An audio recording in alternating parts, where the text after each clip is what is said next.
our students right now on college campus cheering on Hamas. These are not organic student protests. Who's behind all of this? They're 40, 50, 60 years old, and they're out there on campus, and they're holding the mic, and they're leading the chants, and they're giving direction to these students. You cannot unknow what you learned here tonight. What we're seeing right now on college campuses is not organic. It's not spontaneous. This appears to be a well-orchestrated series of events backed by people that have a troubling history of support for Hamas in this country. These are the people that we are now seeing on college campuses. These are not students. We can show you that there are leaders of AMP, American Muslims for Palestine, who are on campus in the last few weeks, driving the chaos on campus. One person that we've seen pop up repeatedly is the executive director of American Muslims for Palestine. His name is Osama Abu Ershad. He appears on that website. They are endorsing something that he wrote. He previously worked for Islamic Association for Palestine that was sued in federal court. It was found guilty of financing and supporting Hamas, and it was eventually dismantled. Abu Ershad has been on the campus of GW as well as Columbia. You hear people calling for the destruction of Israel. You hear people calling for the destruction of the United States, for revolution here in the United States. You hear them calling for an intifada, a violent uprising in both Israel and in America. These are the sorts of things that we hear all the time from Hamas, and the similarities are striking and actually somewhat chilling. Jonathan, thank you for being here. You've really dug in to who's behind all of this. These are not organic student protests just popping up around the country. Fair statement? Fair statement. The crazy thing is that in 2016, we were looking at what was known as the boycott, divestment, and sanctions movement that we saw starting to sprout up on college campuses. And I was able to identify that there was an organization, it's called American Muslims for Palestine. These are people that used to work for charities that were shut down in the United States for funding Hamas. So those same people went on to create the movement that we're looking at today. Some of these groups have actually been here and putting down roots since the 90s. Oh, yeah, correct. The first one was actually based in Texas, in Richardson, Texas. Richardson, Texas. Yeah. It was called the Holy Land Foundation. They were founded in 1988, and they were shut down by the FBI in 2001. And they had sent $12 million to Hamas. And then as soon as they were shut down, another organization was created in Toledo, Ohio, and that was called Kind Hearts. These people were investigated, arrested, indicted, and taken to trial in federal court. Correct. Some of these players, they're currently doing time 65 years. What was the actual charge? It sounds like treason. It was terror finance. Now, my boys played basketball in Richardson. I mean, this is just a regular suburban community here in Dallas-Fort Worth. And right in the middle of it is a terror financing organization. Correct. And I think it took a lot of people by surprise. So that means we have these people in the United States on our soil here putting out this kind of hate message rhetoric, financing these terror groups. And part of the financing is they go around to colleges and stir the pot, get this going. How do they do that? Correct. There are a handful of people that are associated with these previous networks. They were junior people back then. Today, they're 40, 50, 60 years old, and they're out there on campus, and they're holding the mic, and they're leading the chants, and they're giving direction to these students. And we can spot them now at GW, at Penn, San Diego State University, Berkeley, Wisconsin.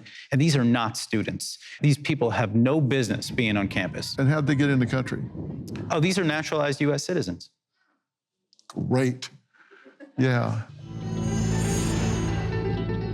Why is everybody's tent the same? Was there a fire sale on those tents?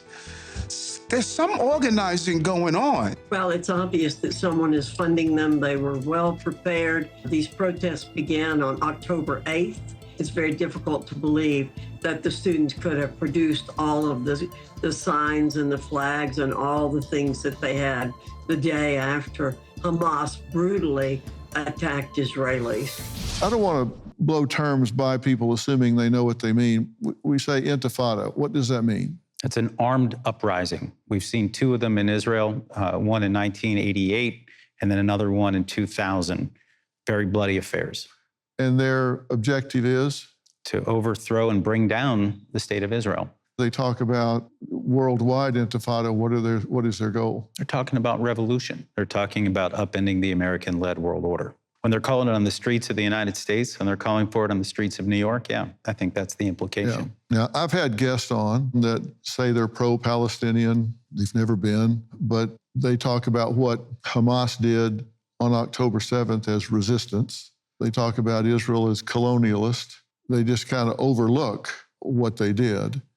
And I've said that I think these colleges are not teaching critical thinking to these students so they can step back and say, no, wait a minute, does this even make common sense here? I've seen these banners, gay for Gaza, and I thought, you wouldn't get 10 feet across the border before they gathered them up and threw them off a building.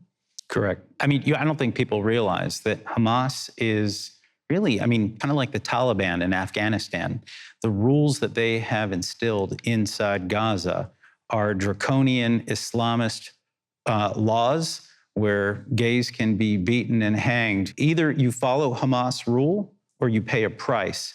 And I think that's lost on our students right now who are out there, I think purportedly in the name of a liberal cause. And I think they're deeply misguided. I think they have been indoctrinated, and it's quite scary to see.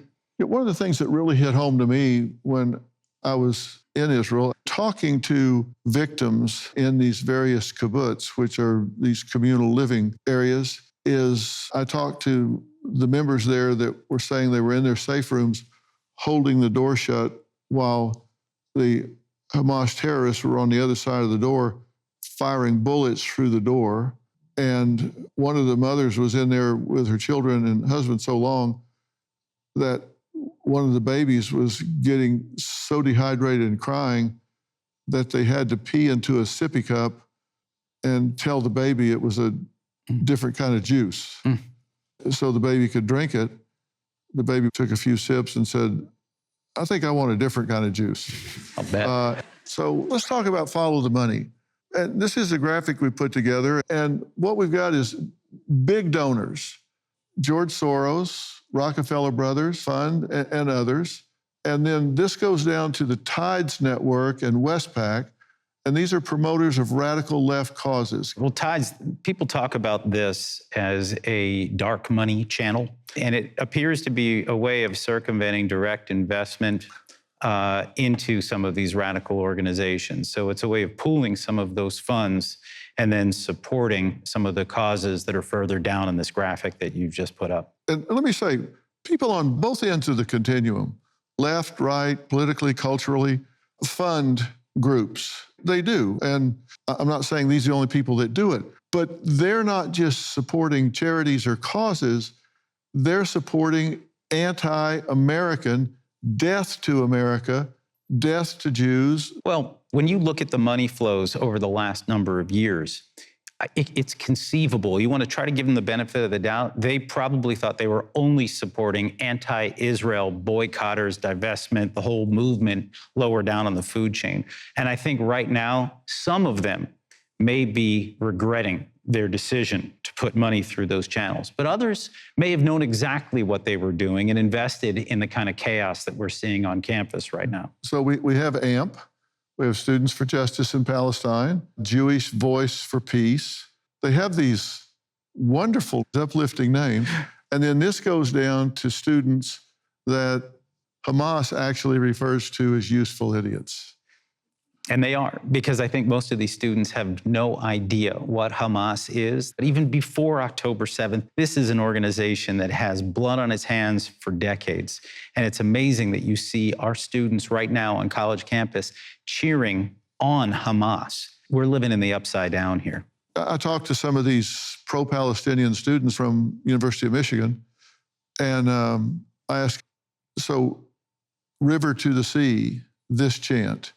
And when I sat with Prime Minister Benjamin Netanyahu, I said, what do you say to these student organizations that are chanting this? And they say, oh, well, that's just a goal of wanting to overcome the apartheid state. It's not wiping anybody out.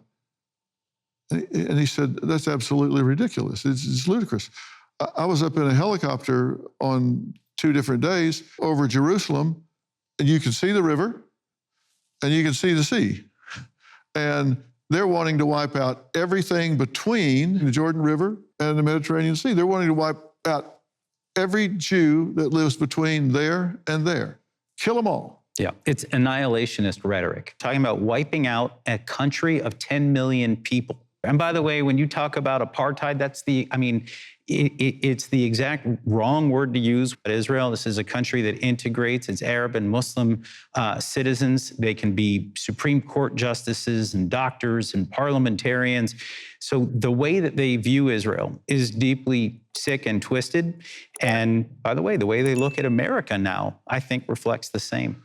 Well, you're right. The balcony I was sitting on with the Prime Minister, we're looking down on East Jerusalem, where Arabs and Jews are living together, and they say apartheid.